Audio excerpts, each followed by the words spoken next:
आज मेरा परम सौभाग्य है, मैं और हमारे पार्टी के माननीय अध्यक्ष मोहनलाल कौशिक जी आज नवरात्रों के अवसर के ऊपर प्रदेश की सुख समृद्धि के लिए मां मनसा देवी के चरणों में आज हाजिरी लगाने के लिए आए हैं। मैं नवरात्रों के महापर्व की सभी प्रदेशवासियों को, देशवासियों को बहुत बहुत बधाई और शुभकामनाएं देता हूं। ये पर्व, ये त्योहार हमारी संस्कृति के साथ, संस्कारों के साथ जुड़े हुए हैं। मैं सभी के मंगल कामना और उज्जवल भविष्य की कामना करता हूं। ये प्रदेश विकास की नई ऊंचाइयों को छुए, ऐसी मैं माता रानी से प्रार्थना करता हूं। सभी को बहुत बहुत बधाई। एक अपील करूंगा प्रदेशवासियों से कि 100% मतदान करें, ज्यादा से ज्यादा संख्या में घरों से निकल करके लोकतंत्र की मजबूती के लिए, देश और प्रदेश की मजबूती के लिए हम घर से निकल करके ज्यादा मतदान करें, ऐसा मैं प्रदेश के लोगों से प्रार्थना करता हूं। नवरात्रों की शुभकामनाएं देता हूं।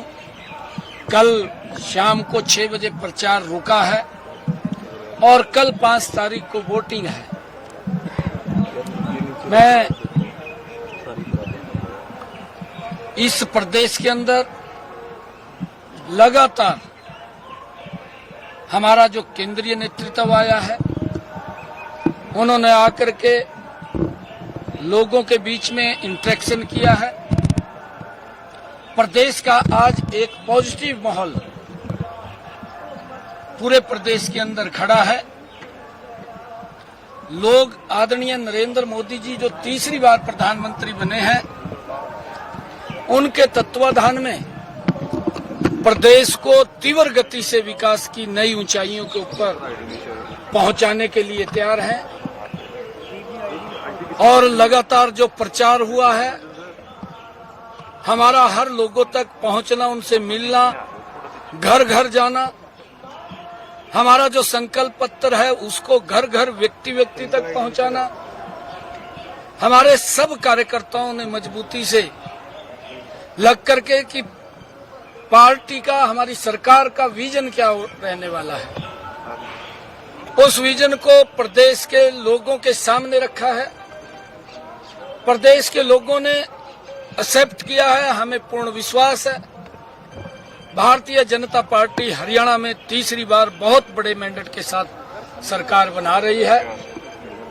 मैं सभी प्रदेशवासियों को पुनः नवरात्रों की बहुत बहुत बधाई और शुभकामनाएं देता हूं। सर, कांग्रेस दावा करती है कि कांग्रेस की सरकार बनेगी, कांग्रेस दावा करती है कि कांग्रेस सत्ता में वापसी करेगी। दावा करने के लिए किसी को रोका नहीं जाता। कोई आजाद खड़ा होगा, वो भी दावा करेगा, वो भी कहेगा कि मैं, उसके अपने समीकरण होते हैं कि मैं जीतूंगा।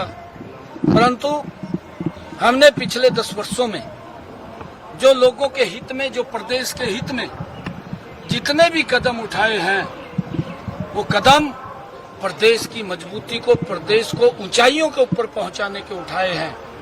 लोगों को उनका जबरदस्त लाभ मिला है।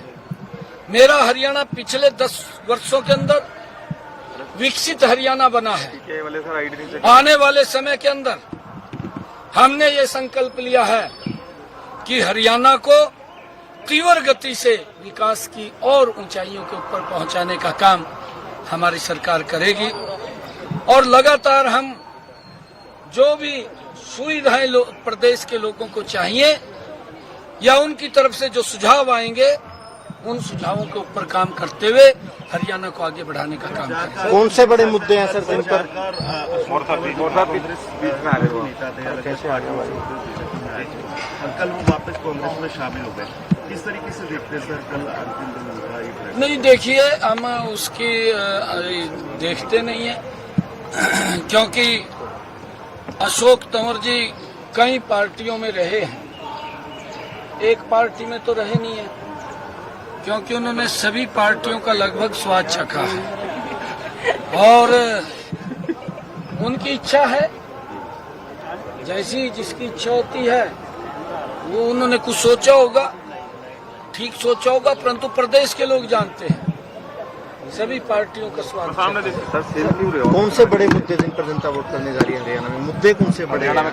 किन मुद्दों पर वोट करेगी जनता? कौन से आपको मुद्दे लगे? देखिए, हमने कहा है कि हम विकास को लेकर के हरियाणा प्रदेश का तीव्र गति से विकास करेंगे।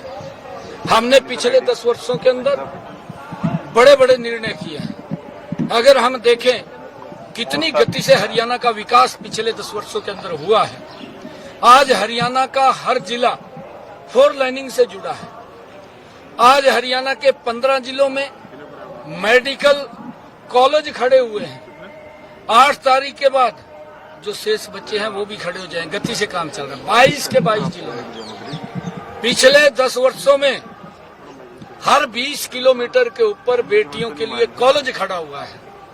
आज हजारों की संख्या में बेटियां जो पढ़ नहीं पाती थी, माँ बाप दूर कॉलेज होने के कारण नहीं भेज पाते थे, आज लाखों की संख्या में हरियाणा में बेटियां नजदीक कॉलेज होने के कारण अच्छी एजुकेशन ले रही हैं। चाहे यूनिवर्सिटीज की बात बनाने की बात हो और चाहे हॉर्टिकल्चर यूनिवर्सिटी बनाने की बात हो, चाहे हरियाणा के अंदर ITIs बनाने की बात हो, चाहे हरियाणा के अंदर लोगों के हित में अभी हमने पिछले दिनों फैसला लिया कि हरियाणा देश का पहला ऐसा राज्य बन गया है जो अपने किसान की 24 फसलें MSP पर खरीदने का काम कर रहा है। मेरिट पर नौकरी मुद्दा है।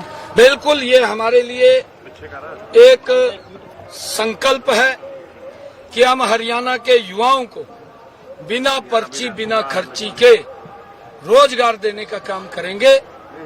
वहीं विपक्ष की मंशा जो नजर आई है, कांग्रेस की मंशा जो नजर आई है, उनमें अभी से हिस्से बंटने शुरू हो गए हैं। कहावत भी है, सूतना कपात लट्ठम लट्ठा। ना सरकार हरियाणा के लोग कांग्रेस की बना रहे हैं ना बन रही है, और ये पहले से अपने हिस्से बांटने इन्होंने शुरू कर दिए। भ्रष्टाचार को इनके मुख से जाहिर हो रहा है कि भ्रष्टाचार किस गति से बढ़ेगा अगर दुर्घटनावश ये हरियाणा में खड़े हो जाते हैं। परंतु भारतीय जनता पार्टी बहुत बड़े मैंडेट के साथ तीसरी बार हरियाणा में सरकार सर सत्ता में आए तो सबसे पहले क्या काम करेंगे? सबसे पहले 8 तारीख को आप लोगों के बीच में बैठ करके चाय का कप आपके साथ पिएंगे, एक एक काम के ऊपर हरियाणा प्रदेश के आपसे शेयर करेंगे कि ये काम हमारे एजेंडे के अंदर है, हमने ये लागू करना है। अब तो हुड्डा साहब और शैलजा जी के दिल मिल गए हैं। राहुल गांधी जी ने हाथ मिलवाए थे शैलजा जी हुड्डा जी के। नहीं, देखिए, दिल नहीं मिले हैं, दिल नहीं मिले, हाथ भी धक्के से मिलाए हैं। तो राहुल जी ने आकर के, राहुल साहब ने दोनों के हाथ पकड़ करके मिलाए हैं। जिन दिलों में दूरियां बहुत हैं, जिन दिलों के अंदर छेद कर दिए हैं जाति सूचक शब्द बोल करके, जो आंसू भी आंखें नहीं रोक पाई, इस प्रकार से अपमानित करने का काम दलित समाज को किया है, तो कहां दिल मिल जाएंगे? दलित को अपमानित, दलित को पीड़ित करने का कांग्रेस की ये परंपरा रही है, और कांग्रेस नहीं चूकती दलितों का अपमान करने में। ये इनके DNA के अंदर है।